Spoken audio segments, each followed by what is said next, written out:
नमस्कार। Have a nice day. आज जो प्रॉब्लम मैं आपके साथ साझी करने वाला हूँ उस it is a common problem.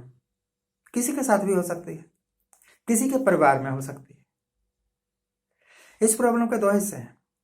एक तो एक पार्टिकुलर आदमी के साथ जुड़ा हुआ और दूसरा देश की प्रेजेंट सिचुएशन के साथ जुड़ा हुआ। तो पहले छोटी एग्जाम्पल है। 3-4 दिन पहले मेरे पास कोई आए, कहने लगे कि हमारी एक प्रॉब्लम है, आप उसको हल करिए। हाँ, बोलो भाई क्या प्रॉब्लम है। तो कहने लगे कि मेरे भाई साहब हैं, वो पिछले कुछ दिनों से बीमार है। हाँ, क्या बीमारी है? मैंने पूछा क्या बीमारी है। कहने लगे जी देखने में कोई बीमारी नहीं है, तंदुरुस्त है, चलते फिरते हैं, काम भी करते हैं, डेली रूटीन का काम भी करते हैं, परंतु हर वक्त उदास रहते हैं। कभी कभी अचानक रोना शुरू कर देते हैं। कभी ऐसे लगता है कि अचानक उठ के कहीं चल पड़ेंगे। रात रात भर नींद नहीं आती उनको, बेचैनी रहती है, हमेशा चिंतित रहते हैं। उनका उदास होना, उनका रोना परिवार को दुख दे रहा है। परिवार चिंतित है उनके करके। तो जैसे मेरी आदत है, मैंने कहा कि आओ, डोंट वरी, डोंट वरी, जल्दी ही आपकी यह समस्या दूर हो जाएगी। कुछ मैं तो करता हूँ, कुछ आप करिए। ऐसे करके उसको समझाया और चली गई। तो देखो, जिस वक्त हमारा फॉर एग्जाम्पल ये पेशेंट राजकुमार है, इनका नाम मिस्टर राजकुमार, शारीरिक रूप से कमजोर है, आर्थिक रूप से कमजोर है। मतलब इतना बड़ा कारोबार नहीं है उनका, बस हैंड टू माउथ गुजारा हो रहा है। शारीरिक रूप से कमजोर है, मानसिक रूप से कमजोर है, हमेशा चिंतित रहेगा ना, परिवार के वास्ते हमेशा चिंतित रहेगा। ऐसे में अगर ऐसे किसी आदमी को किसी फनरल प्रोसेशन में जाना पड़ जाए, फनरल प्रोसेशन का मतलब कोई मर गया और आप वहां गए, तो जहां मरा हुआ है आप वहां जा रहे हैं, तो वहां जो भीड़ इकट्ठी होगी वो रो रहे होंगे ना, पीट रहे होंगे, चिल्ला रहे होंगे, क्योंकि उनका कोई अपना सदा के लिए उनसे बिछुड़ गया। तो इन रोने का, चिल्लाने का, छाती पीटने का प्रभाव तो हर के ऊपर पड़ेगा ना। दुखदाई सीन देख के कौन खुश होएगा। तो वो आदमी जो कि पहले ही बहुत दुखी है, जो कि मेंटली कमजोर है, जो फिजिकली कमजोर है, जो आर्थिक रूप से भी कमजोर है, ऐसी सिचुएशन में अगर वो ज्यादा जुड़ जाए इन बातों के साथ, तो नेचुरली उसके ऊपर प्रभाव पड़ेगा और वो इन सभी बातों का शिकार हो जाएगा। नींद ना आना, बेचैनी रहना, चिंतित रहना, अचानक डर जाना, अचानक डर जाना, और कभी धूप जगाने, कभी पूजा करने, ये सारा कुछ होगा। अब दूसरी प्रॉब्लम, अगर कोई आदमी बहुत स्ट्रांग, फिजिकली स्ट्रांग है, मेंटली स्ट्रांग है, उसकी मेमोरी बड़ी शार्प है, बहुत चालाक है, बहुत एग्रेसिव भी है। एग्रेसिव का मतलब दूसरों को अपनी बातों से दबा लेने वाला, लोगों को प्रभावित कर लेता है अपने लच्छेदार बातों से। उसके लेक्चर सुन के बहुत बड़े बड़े लोग प्रभावित हो जाते हैं। अगर कोई ऐसा आदमी है तो निश्चित जानिए कि वो आदमी भी बड़ी जल्दी ही ऐसी ही समस्याओं से प्रभावित हो जाएगा। मेरे पास, मैं नाम ले सकता हूँ 3 आदमियों के। एक मिस्टर नरेंद्र मोदी, और एक हमारी आज की present finance minister Nirmala Sitharaman, और एक हमारे एक्स, अब तो डेथ हो गई उनकी, फाइनेंस मिनिस्टर।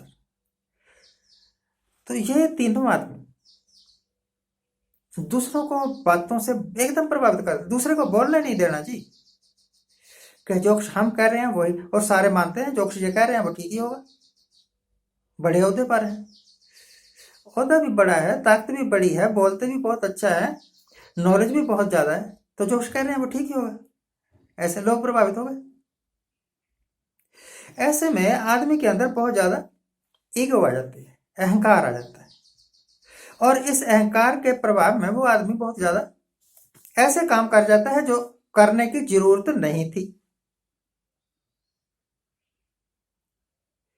हमारे जो एक्स प्राइम मिनिस्टर जिनकी डेथ हो चुकी है, वो फ्रीक्वेंटली कहा करते थे, यह जो जीएसटी मैंने लगाया है ना, इससे देश की काया कल्प हो जाएगी, सरकारी खजाने भर जाएंगे। मैं फ्रीक्वेंटली कहता था, बार बार कहता था अपने प्रोग्राम्स में कि नहीं, ऐसा नहीं होगा, इनको गलतफहमी है। निर्मला सीतारमण जी बार बार कहा करती थी, हर बार ना 5-5 दिन लगातार प्रेस कॉन्फ्रेंसिंग कर रहे हैं और ये बता रहे हैं कि ये जो हमने प्रोग्राम अब लॉन्च किया है, इससे देश की इकोनॉमी एकदम बूस्टअप कर जाएगी। मैं बार बार कहा करता था कि नहीं, इनको गलतफहमी है, ये हालात को ना तो समझ सके हैं ना पढ़ सके हैं। जो कुछ भी करने जा रहे हैं ना, ये जो कुछ भी कर रहे हैं ना, ये तो उसका प्रभाव बिल्कुल उल्टा पड़ेगा। देख लीजिए इकोनॉमी अभी तक सरवाइव तो क्या करना है, डूबी गई, माइनस में चलेगी, जीडीपी हमारी माइनस में चलेगी। अभी अगले 6 महीने तक का कोई पॉसिबिलिटी नहीं है कि ये 0 पर आ जाएगी या फिर प्लस में चली जाएगी। क्यों क्यों ऐसा? पहली सिचुएशन में जो मैं एक आदमी की एग्जांपल ले रहा हूं, मैंने काल्पनिक नाम दिया है उसको राजकुमार, पर है हकीकत, है हकीकत। उसमें आदमी के कमजोर माइंड है, कमजोर शरीर है, जो सेल्फ कॉन्फिडेंस है वो उसका लेवल 0 है। दूसरे में आदमी बड़ा स्ट्रोंग है, उसका कॉन्फिडेंस लेवल बहुत ज्यादा है, ईगो से भर गया, और जितनी उसकी ताकत थी उसको ओवर एस्टिमेट कर लिया। जितना वो कुछ कर सकते थे उसका ओवर एस्टिमेशन कर लिया। रिजल्ट ये निकला कि आप तो डूबे ही, पूरे देश को डुबो के रख दिया। याद रखना, इस वक्त मैं इकोनॉमी के बारे में एनालिसिस नहीं कर रहा, मैं एक जनरल प्रॉब्लम के बारे में एनालिसिस कर रहा हूं, और वो प्रॉब्लम है कि हमारा मन बेचैन क्यों होता है। आप जाके पूछिए मोदी साहब से, आप पूछिए निर्मला सीतारमण से, अगर वो जिंदा होते तो आप उनसे पूछते। एक्स फाइनेंस मिनिस्टर,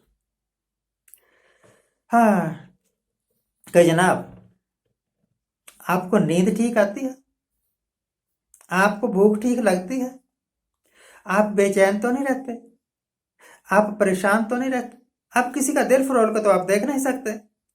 परंतु जितनी समस्याओं से घिरे हुए इस वक्त मोदी साहब हैं, निर्मला सीतारमण है, या प्रेजेंट गवर्नमेंट के जो समझते हैं कि हम प्रेजेंट गवर्नमेंट में हैं और हम बहुत ही जिम्मेवार आदमी हैं,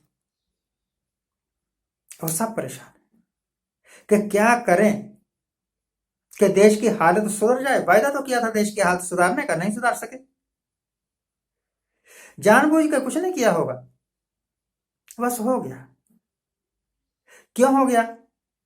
कि जो सर्कमस्टांसेस थे जिनमें इन्होंने कुछ करना था उनको समझ नहीं सके, उनका अंदाजा ठीक नहीं लग सका, इस करके आप तो डूबे और पूरे देश को भी डुबो दिया।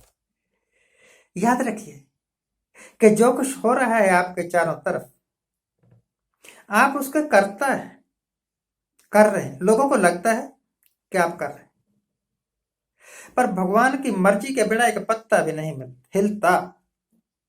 जब आप अहंकार से भर के बोलोगे कि हम कर रहे हैं, मैं कर रहा हूं, उसी वक्त से आपकी हार शुरू हो जाएगी। और दूसरी तरफ आपको ना अपने ऊपर यकीन है ना भगवान के ऊपर यकीन है, तब भी आप डूब जाएंगे। आज के लिए इतना है,